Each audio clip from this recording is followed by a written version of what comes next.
revelation that you have given to us. We thank you that the first disciples heard these stories, heard this revelation, and believed.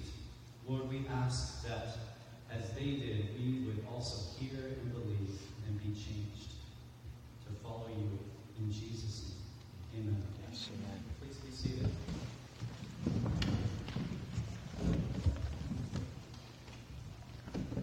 So, we are in a series of messages where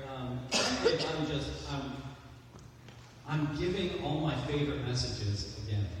The messages that have shaped us as a community for years. And many of you have come in the last few years. And so Abby and Mindy may be the only ones who have heard all these messages. But they're just good. I gotta say, this is one of those messages I could probably preach for myself about every month or so. Maybe every other month, but this is just, for me, personally, this is a message that has been more transforming than just about any other message. The very first book that I read in seminary, in my very first class, was Henry Nouwen's book, The Prodigal Son. And that completely changed how I looked at the Father. Completely changed how I looked at my relationship with the Father and my identity as a son. And so today we're highlighting in this message our calling. It is a calling for us to live as free and powerful sons and daughters. We are called to live as restored image bearers of God. And our rightful place is in the Father's house. And all through our lives, through all of history, God has been inviting his children to come home. So Jesus has been eating and drinking and sharing life with tax collectors and sinners. Tax collectors is kind of one of those shorthand categories that the gospel writers use for people who are not being good Jews. People who are not being faithful to their own people. Like they're being rebellious against their own nation. Because these guys are working in cahoots with all the Romans who are oppressing the nation of Israel. So just think about that big category of people who are messing with their own people. You got me? Jesus is hanging out with them. He's spending all of his time with the wrong people. And that has all the right people upset. Yeah. But what's this issue that Jesus is dealing with in these parables? We all know that Jesus is the visible image of the invisible God. Amen? Yes. You with me? Yes. He is displaying the love of the Father to the world. Yes. Amen? Yes. He has declared that the kingdom of God has come in him. Yes? That's right. And he is demonstrating the reality of this kingdom on the earth for everyone around him. Yeah. He's saying the way I live is the way this works. Are you with me? Yeah. And in that, Jesus is calling people to come to him. To live with him the way he's living as new creations. He's calling people to come into their restored identities as powerful sons and daughters of the King. To live as image bearers of God that they were created to be from the very beginning. Jesus is showing and teaching who's welcome to come into the kingdom. Contrary to the popular understanding of who is in and who is out. And even now, the Father continues to invite us to come home and enjoy life with him. And he's still pushing against our barriers, our boundaries. who is in and who is out. Yeah.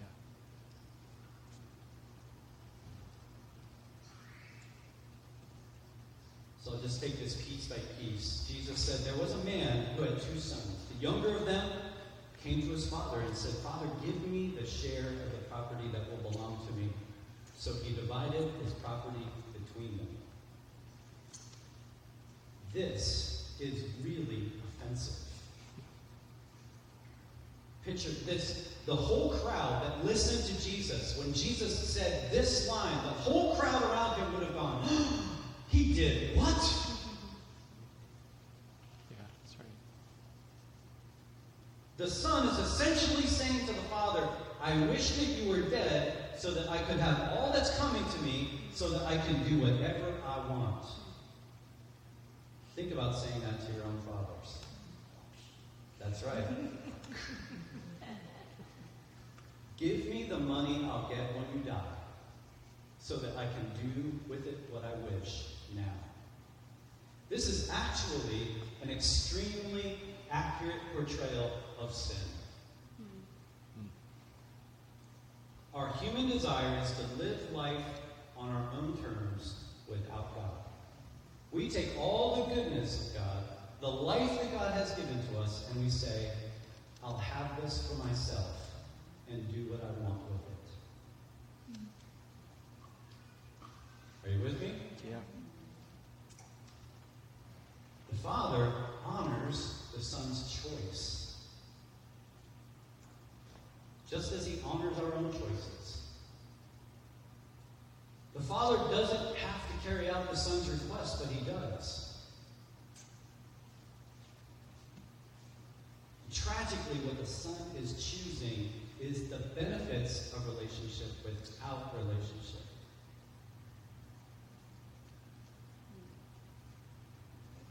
And notice one more thing about this first passage, is that the Father divides His property with just the younger son?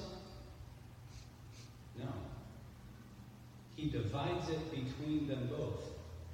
So the older son gets his share at the same time that the younger son gets his share.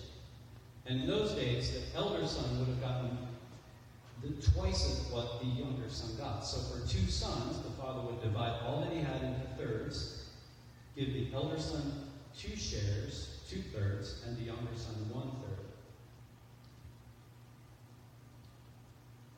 A few days later, the younger son gathers all he has. He goes where he wants to go, goes to another country, does what he wants to do, wastes all that he has, and then finds himself in crisis. Ends up having to feed the pigs, and he doesn't have anything to eat. He's eating he ends up wanting what he's trying to feed the pigs. He's in a mess. Yeah. Right? He's living with pigs. That's not a good place to be. When just a very short time before, he had everything. He had everything. He had position and title. He had wealth. He had protection. And he walked away and lost it all. How's the son's life away from the father? Do you think this is what he was expecting it to be? Did it turn out to be as great as he thought it would be? Does the son have the same privileges and support away from the father that he had before he left? He's lost everything. Leaving the relationship with the father to fulfill his own selfish desires. And look at the place he's in. When we fall, when we fail, when we make mistakes, when we don't measure up, this produces what in our lives? This produces shame. He's living in shame and guilt. He has feelings of unworthiness. He's lost his identity. He's forgotten who he is.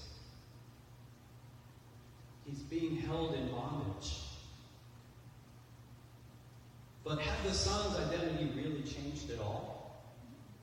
He's the same guy that left.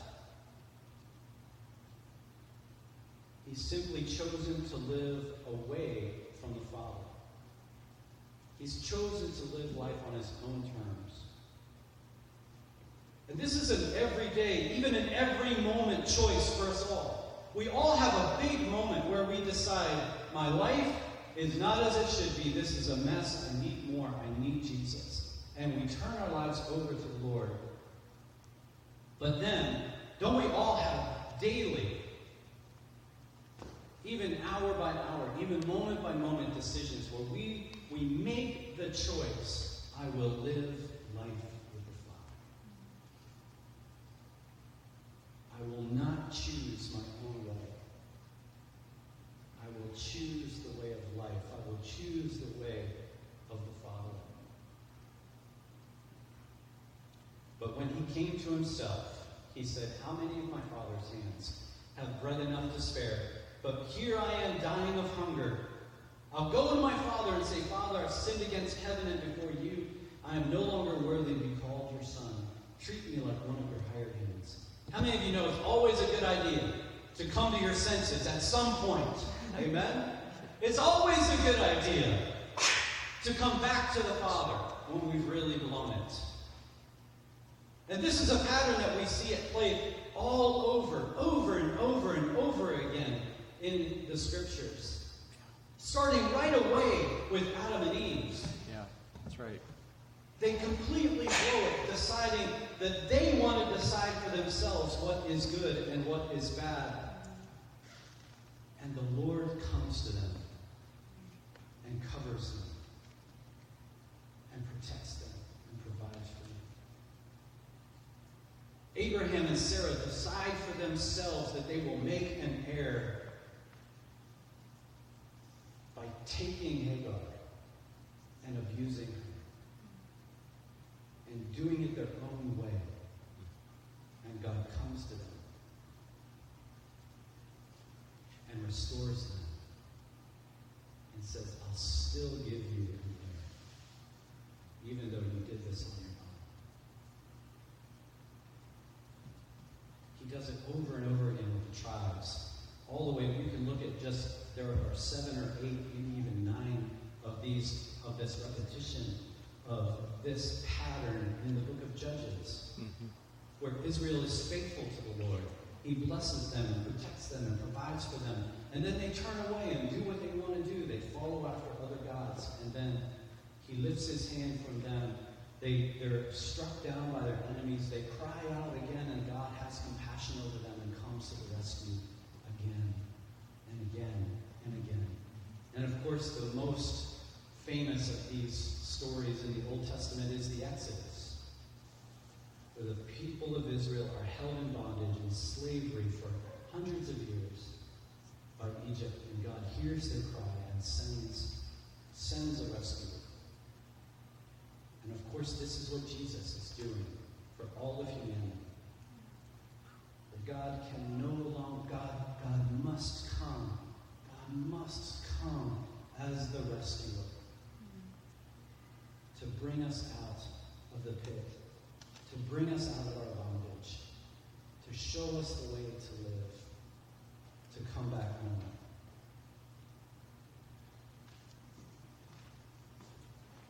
When we've made these wrong choices, how do we make ourselves right with the Father? How can we possibly make it right?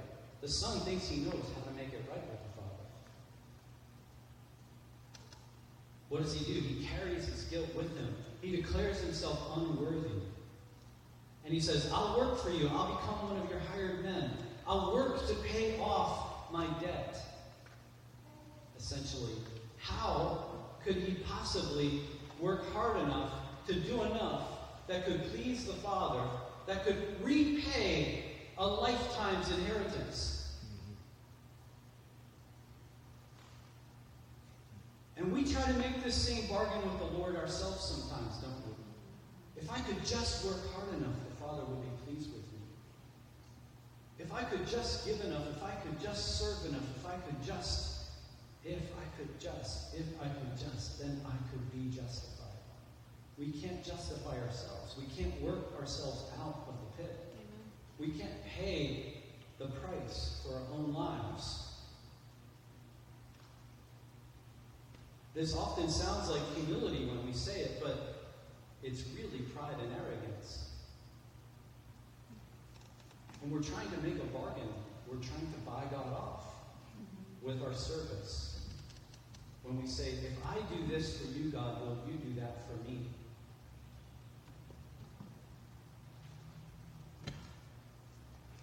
We just can't do it that way. But that's our natural inclination, isn't it? The Son captures in this story what we initially want to do with our lives. Just to work it off.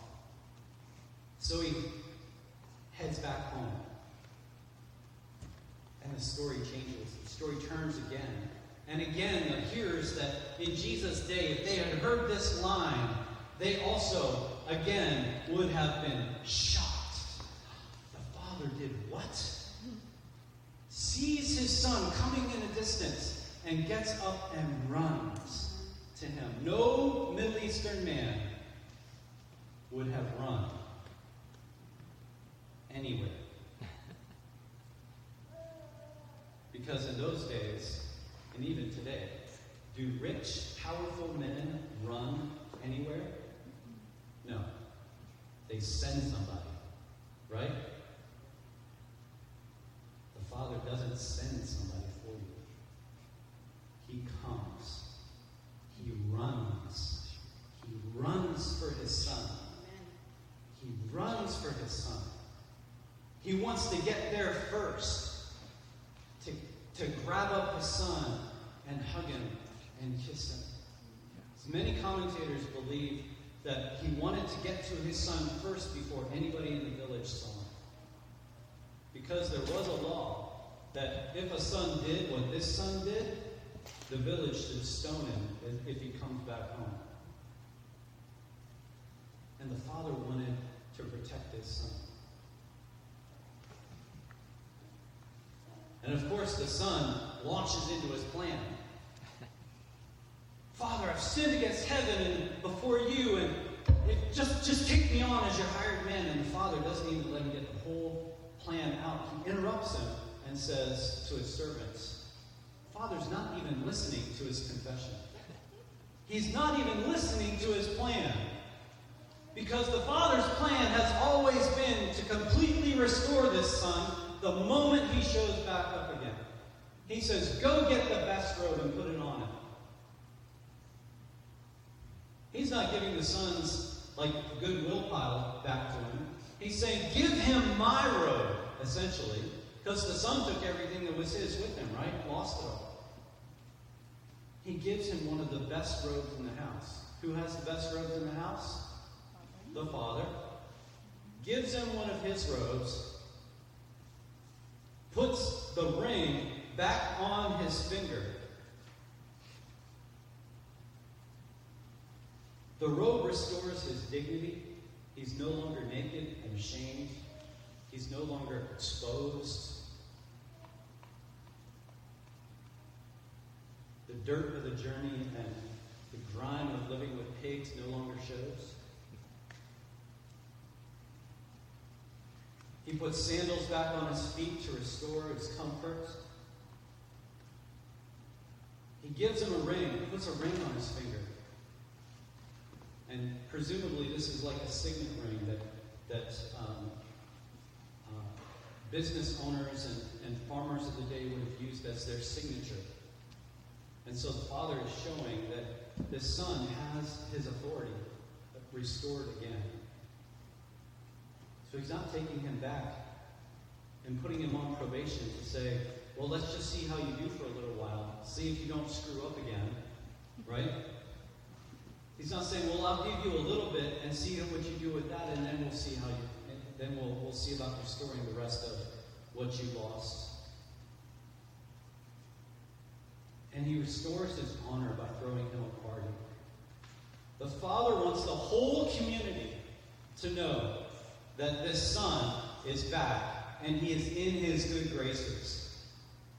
that the son has been fully restored. He wants the whole community. This can't be a secret. He wants everyone to know that the son has been restored. And now the elder son was out in the field, heard the commotion, asked the servant, "What's going on?" Finds out that his brother has come back home. And he became angry and refused to go in. And again, the father shocks us by going out to find the other son. Again, the father does the unexpected. It's not for the father to go out and look for his sons. But this father doesn't give up on anyone. He doesn't take your no for no. He'll keep coming. He'll just keep on coming. He will just keep on coming. He never gives up. The younger son exposes his position and says, "Look, you can think the older son's been holding this bit in for years and years, wanting to have it out with his father over this. Listen, all these years I've been working for you." Some translations say, "I've been working for you like a slave." The translation we read says, "I've been serving you." Can you just hear his anger, his frustration, his pain? "I've never disobeyed your command, and yet you've never given me even a goat that I could have a party with my friends. But then this son of yours comes back, who has devoured your property with prostitutes, and you killed a fatted calf for him." Did the elder son lose anything from the younger son's wasteful living? Did he lose his inheritance? His inheritance is still secure. When does the older son get his inheritance? On the same day the younger son got his. But what has the elder son done with his inheritance? Nothing. It's as if he didn't even receive it. The father said to him, "Son, you're always with me, and all that I have, all that is mine, is yours. But we have to celebrate and rejoice because this brother of yours was dead and has come to life, was lost but now has been found." The elder son has been with the father all his life, but has he really been with him? The younger son rejected the father's love by openly rebelling and leaving to pursue his own desires, but how has the eldest son's relationship been with the father? The eldest son has been living his whole life like a hired man. Is that any way for a son to live?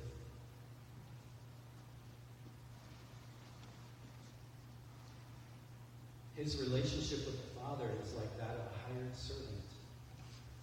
Is this what the father wanted? No, this is what the son chose. And this is also sin. The son not living like a son. What happens to us when we sin this way in our relationship with the Father? We believe that our relationship with God is built on obligations. I have to do this to be worthy of His love.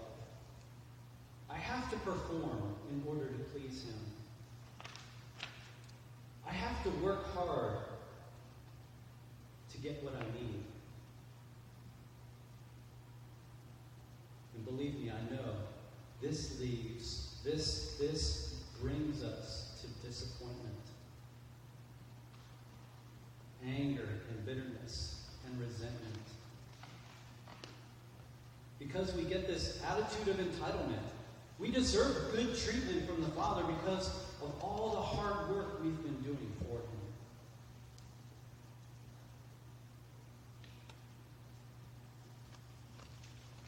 I can really relate to this.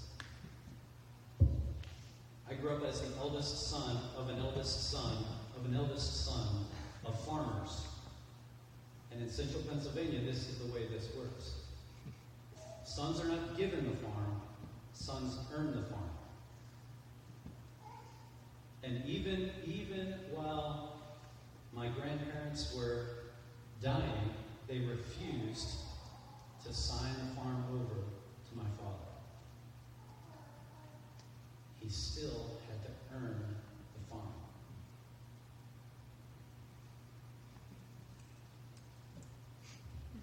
We've been through all kinds of inner healing to overcome this way of thinking about earning our position that we were born into.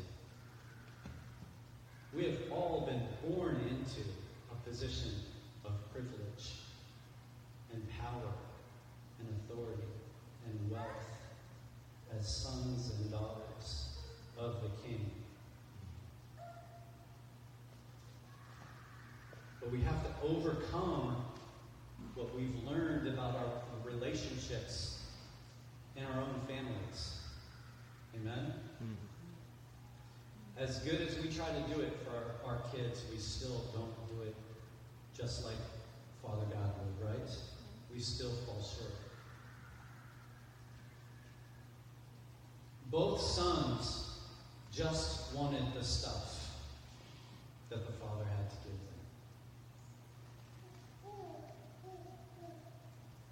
But in the end, we find that the real reward of the kingdom is the relationship and not the stuff. Yeah, that's right. So what do we learn about what it means to be sons and daughters? This is all about sons, but this applies to daughters just as much. Amen? Everybody receive that? Daughters, just go ahead and say, I receive it. All right. Sons and daughters can come to the Father with their desires. The Father listens. He wants to know what's on your heart. Sons and daughters get an inheritance.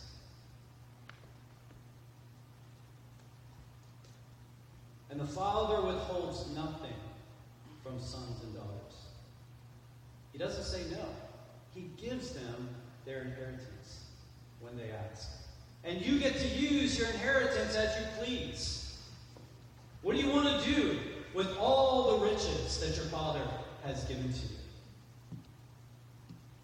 You've been given every spiritual blessing in heavenly places. What do you want to do with that? You've been given the fullness of the Spirit that Jesus carried. What do you want to do with that? You've been given access to all the Father's love. What do you want to do with that? You get to choose. Sons and daughters have freedom to come and go. I really had to work on this one. As an eldest son of an eldest son, that it's okay, sons and daughters get vacation. You can take time off. You get to take a day off and rest.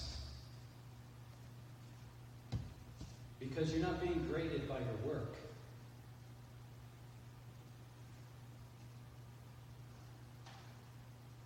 You're not being graded by your work.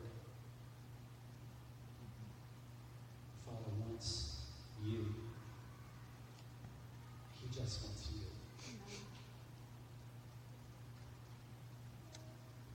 Sons and daughters, once they've messed up, walked away, rebelled, failed, whatever, always get restored. Restoration is always available. You can't run too far away from the Father because all you have to do is come to your senses. All you have to do is remember that the Father has a place for you in His house. to do is recall, I'm not a slave. I'm not a servant. I'm a son. I'm a daughter. All you have to do is come back home. In fact, you don't even have to get all the way home. Just turn around, and he'll come for you. You can always be restored. You're never too far gone. And this is the story, isn't it? This is the story that touches the hearts of the people in our community, isn't it? They're never too far away. We talk to so many people in our community that says, oh, I just have to get myself together before I can go. I don't have the right clothes to wear to come. I just have too much going on in my life. Right? Don't we hear that all the time? But that's not what it's about. Father just wants us to come home. Just turn around and start back. Sons and daughters never stop being sons and daughters. You can't run too far away. Life in the kingdom is not about what we do. Life in the kingdom is not about what we do. It's about who you are.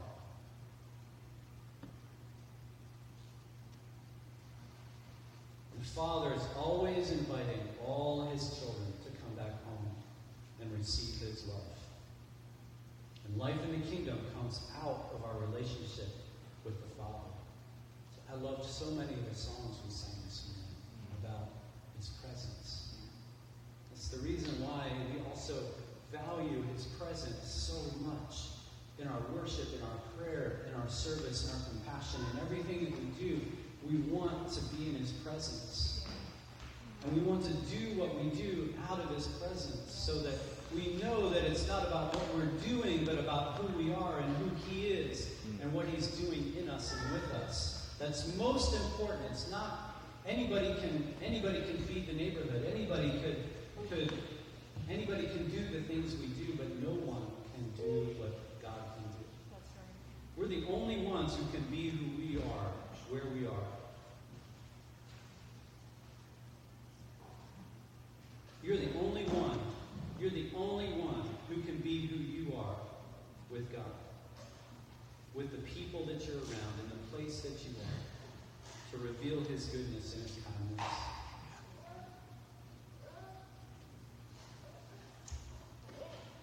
And I think this is so key.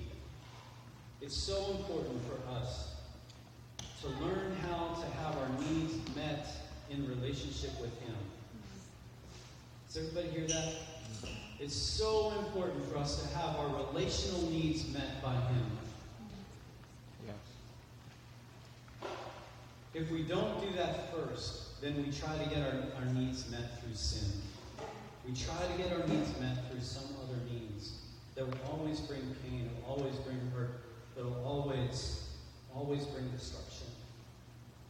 So if we can start with our relationship with him as first,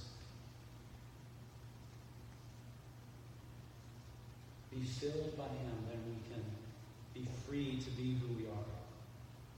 Be free to be the powerful sons and daughters that he's made us to be. Be free to come back home when we've made mistakes. To be restored. To be filled with the Spirit.